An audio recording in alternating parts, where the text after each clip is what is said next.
My name's Mike Brenner with Ipsen, and this is John Sarbanak from Orlicon Leybold Vacuum, USA. And we're going to go over a simulated PM and oil change on a Titan H6. So John, what do we got to do to start off with this oil change? Of course, we want to make sure before doing any maintenance work that we follow your company's lockout tagout procedures.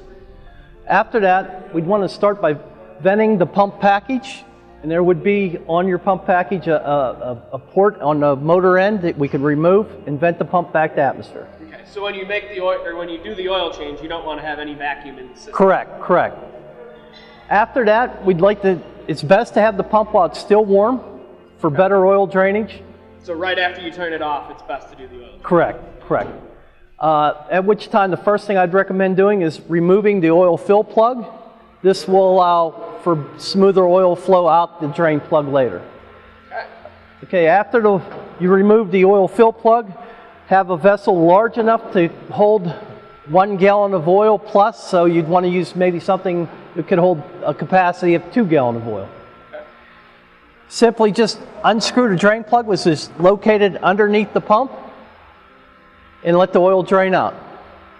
Once the oil level is set, then you can reinstall the oil fill plug, at which time you want to make sure the plug and the gasket are in good condition and reinstall the oil fill plug back into the fill hole. Again, without over-tightening it. Okay, so just like before with the drain. Correct. It has to be tight, but you don't want to get to the point where you're squishing the gasket out of the hole. So now that we've installed the drain plug in the bottom, what do we actually have to do to put the oil in the pump? All right, Mike, you simply add the oil through the oil fill plug, using a funnel, of course.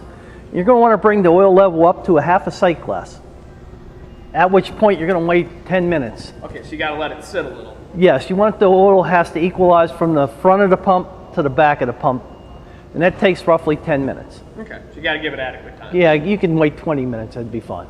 Okay, so then once it does level out, we want to add a little bit more. Right, then you want to bring the oil back up to the middle of the sight glass. Okay. Sometimes that could be a quart. Okay. At which time you'd reinstall the oil fill plug. Again, you want to pay attention to the condition of the gasket and the oil fill plug. Make sure they are clean and dry. Yep. So no debris or gouges or cuts in the gasket. Right. And if then the same as the oil drain plug, you want to tighten it up and get it good and tight, but you don't want to over tighten it and squeeze the gasket too tightly.